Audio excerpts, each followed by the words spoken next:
Good morning from Nuwara Eliya. Yeah, it's finally stopped raining. Yeah, we've been here almost a week now and it's been raining and quite cold and quite sort of grim most days. So we've been waiting for a good one, but today's about the best it's going to get, I think. We came up here from the lowlands because the heat was so oppressive down there. We wanted to come for better weather, didn't we? Yes. Yeah. Yeah, Trincomalee was 36 degrees, felt like 43 according to the weather forecast. And it's certainly been pleasurable. We've got what we wanted, cooler weather, a good night's sleep, no mosquitoes. Yeah. This is why the British built this place up here, to get away from the heat of the lowlands. And they built it so, you know, in true traditional sort of hill station style, there's a golf club and there's some nice places, isn't there, hotels and that. So we're going to wander around today in the fantastic weather and enjoy it, right, Mandy? Yes. Yeah. And before we do, we're going to show you some local wildlife up on the hill just over there. I don't know if you can see on top of that green fence, we've got 1, 2, 3, 4, 5, 6 monkeys that have come down from the hills. From the hill above us, Pittarangala, it's the highest mountain in Sri Lanka at just over 2,000 meters, and that's where the monkeys live. Turns out there's another monkey even closer to home. Whoops, there we go. It's scary. Off you go. Far out. He's a big one. Oh. Yeah. Oh, and there's more. Oh my word. There's more. Raiding someone's fruit trees. Okay. Yeah. Look at how he's crossing the power line. Looks like he's going to break it. It's a bit scary, actually. Watch out for monkeys. This could be an English country lane, really. It surprises me. And then over you can see the terrace hillsides and the wonderful vegetation. There's lots of crops growing there. It's a very fertile place. The soil seems so incredibly fertile here, and I love the way they plant different things all at once. So that looks like carrots and leeks. So these ones have got lettuce planted in them, and they've also got carrots in between. And they all seem to be shaped like this, sort of like a bar of chocolate in a way, I think. Maybe it's for irrigation, so the water can run through. So here down in town is St. Francis Xavier's Church, established 1838. It's quite an impressive looking building. You can see over here to the left is the Holy Door.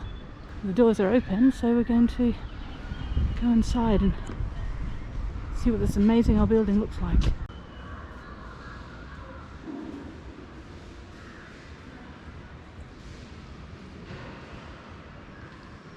We're in downtown Nuwara Eliya now, population 27,000, something like that. Behind me is the Pedro Hotel, quite an important establishment here. Established in when, Mandy? It says 1869. 1869, yeah, and it's very popular with the local guys always hanging around outside at night.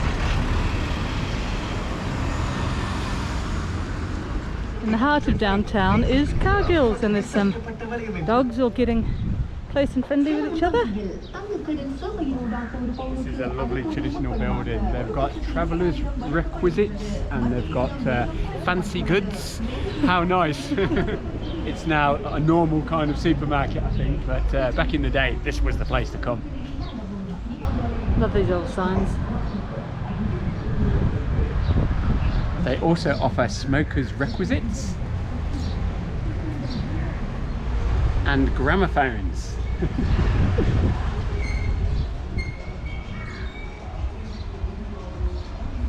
So it looks similar to the one we went to in Colombo. The Cargill's dates back to 1844 here in Sri Lanka. We came to Nuwara Eliya because we heard it was a pretty sort of hill town that was built by the British back in the 1800s with some fantastic architecture and buildings, and this is one of the big ones. The post office behind us, red brick, built in 1894, very impressive.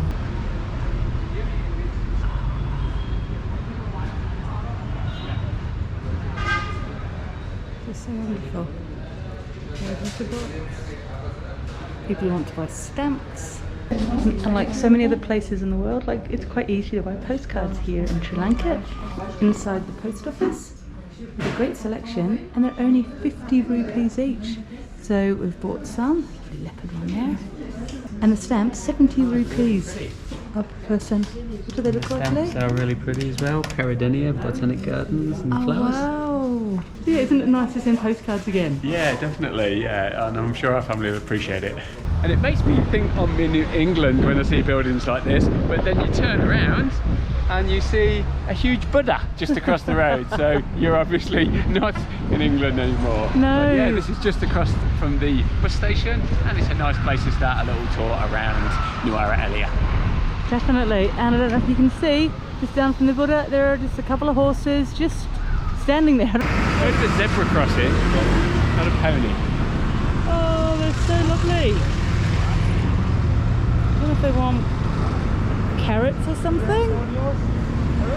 They're just like, oh, what is trying to get something out. It's so probably they don't have anything.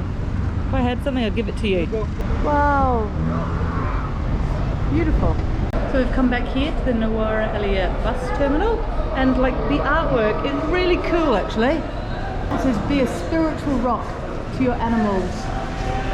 And this one, don't be greedy, it's time to be greeny. Stop poisoning your child, hate racism. Oh wow, seriously, I love these. No one is you, and that is your superpower. Turn what would be a grubby bus station into a work of art. I'm very impressed. Yeah, it's fantastic, like behind you. Oh, well, look at this one. I know, it's a mixture of like local cultural things and some, yeah, socially aware statements. This one, oh my word, absolutely love it.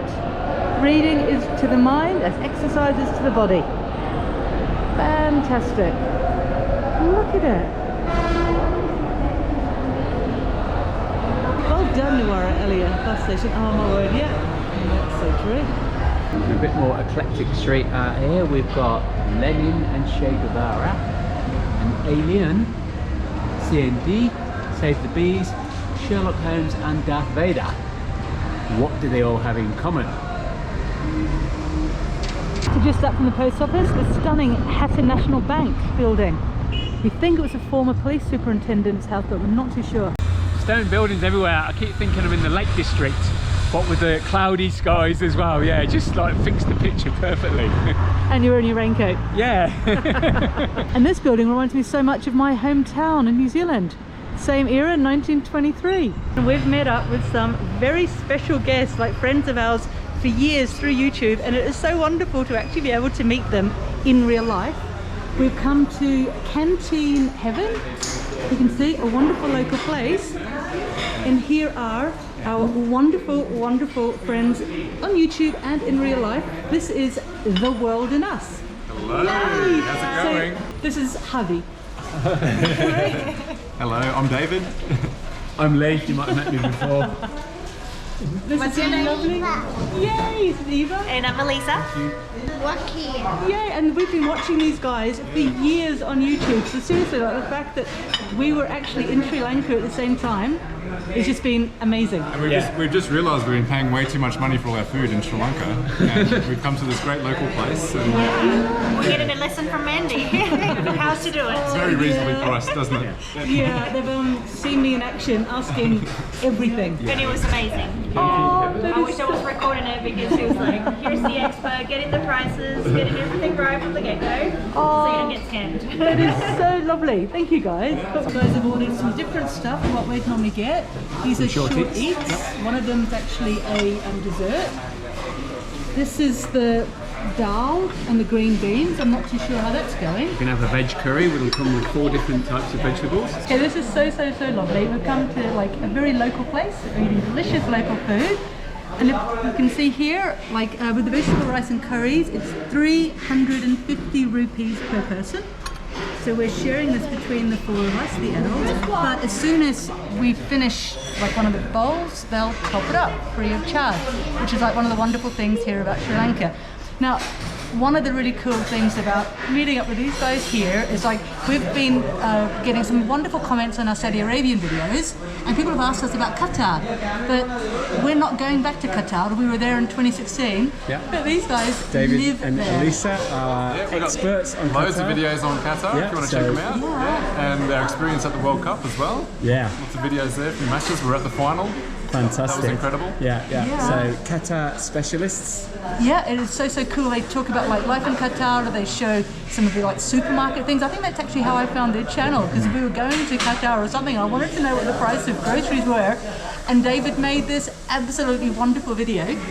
Oh, thank showing you. Well done, David. Yeah. But these guys like just love I think their you're channel. overstating it. No, definitely not. But like we love their channel. That's so kind. Thank you so much for the Western tourists. Look at that. We've got cutlery in boiling water to make sure it's all clean and lovely. That's wonderful.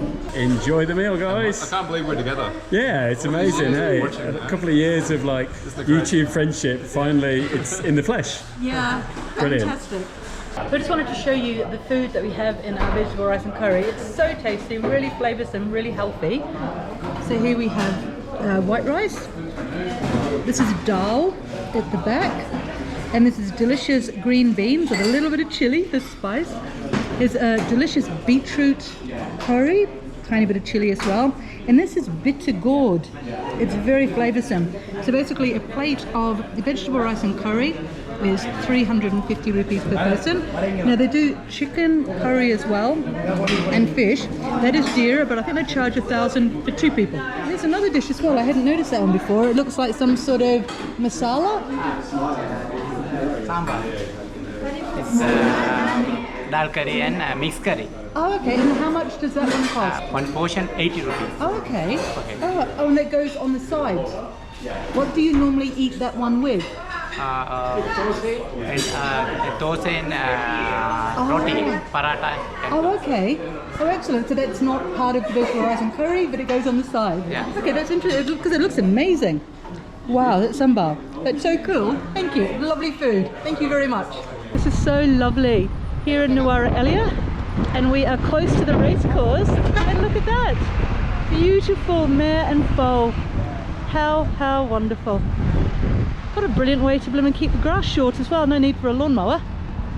So heading down now with David and Elisa and the kids to the lake for a nice brisk walk around. It's a little bit windy this afternoon. That's one of the things about Nuwara Eliya. Remember we left Trincomalee was scorching hot, 36 degrees. Negombo is 32 degrees.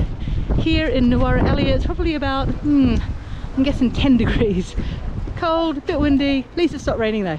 We could so be back in New Zealand. Here they've got gorse, blackberry, fern and blinking tobacco weed. This is so lovely down here at the lake. And how cool! The kids are having a dance party and Elisa's joined them. I think David and I are going to sit out the dance party. Is this school? What's going on here? I don't know. I think it's so lovely. Maybe a school trip.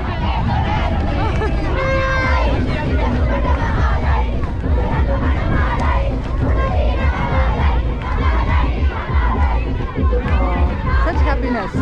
So in case you're wanting to walk around the lake, turns out there is a ticket office. There's a lovely lady here, and the price for a foreign adult is 500, foreign child 250, so the locals must be 150.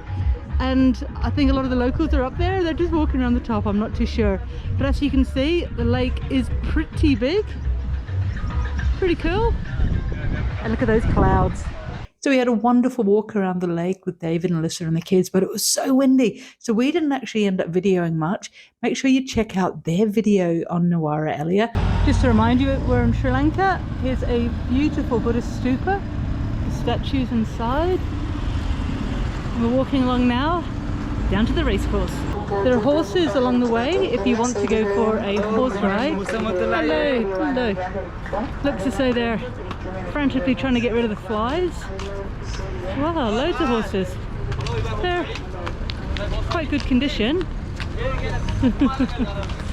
They're determined to get us to go for a horse ride. But wow, here we come. This is horse riding at the highest level. Oh, I love it. So I actually saw the racetrack when we first drove into Nuwara Eliya. It's pretty cool to actually be able to just wander along. I'm not sure when this was established, but I'm assuming in the late 19th century again. I don't know when races are on. I'd love to see one here, it'd be quite interesting, but for now it's just horses grazing around. You can ride one if you like and just come and admire the course.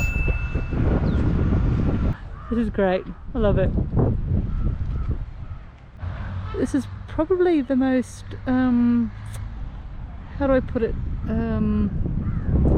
unmanicured race course I've ever been on. Not that I've been on loads, but It's just quite interesting. Yeah, it just seems like it's a park, you know, for the local area, but obviously on race day I'm sure they spruce it all up a bit. Because yeah, these gardens here are quite nice, but in the middle is gorse and just this huge empty wasteland. This building is so lovely, the grandstand. It reminds me of like old stone cottages in the UK. It's a wonderful stone painted, and the colour scheme as well. And the lovely gardens. Got some great information about the turf club here, and apparently this is the highest altitude flat racing course in the world at 1,880 metres, which is quite impressive. And when Built by the Britishers. Built by the British, and it was 1856, did you say? Yeah, the original buildings are still here, all these stone buildings. The heritage status now, so they can't do anything to them. That's quite good. That's They're brilliant. keeping their heritage. Brilliant. So not only is Nuwara Eliya racecourse amazing for being one of the highest racecourses in the world at 1,868 metres above sea level, but it's also the only remaining horse racing venue in Sri Lanka. So it'd be a great place to go and check out the races. Now they do have a Facebook group, Royal Turf Club, and a website, so check those out. The golfers are out. Apparently this was the first golf course in Sri Lanka. This is any part of it we've seen, but it's very well maintained. Here's a war memorial to the glorious dead. The really interesting thing is the dates are 1914 to 1919. I'm used to seeing World War I is 1914 to 1918, so must have gone on for longer here in Sri Lanka. We always stumble across the public library eventually. Here's the one here near Victoria Park. So in case it's rainy and you want somewhere nice to go and relax, is the public library of Nuwara Eliya. Library is open from 8:30 AM to 4:45 PM, excluding Thursdays and all public holidays. It's so important. Knowledge is the iron tool. Is that the travel section? Yeah, of course. Always go for 900s. Love the wooden catalogues. Who needs computers? Definitely. Wow. Okay, and there's a section in English. Now Victoria Park's absolutely enormous. This is entrance B. So the ticket window, and It costs 500 for foreign adults, 250 for foreign children to go in, so not bad if you want to spend a day in the park. We don't really have time, so we're not going to go in this time. no. And we've just seen this wonderful mobile library here in the park, and it says that the Japan Official Development Assistant, Municipal Council Nuwara Eliya. That is so cool.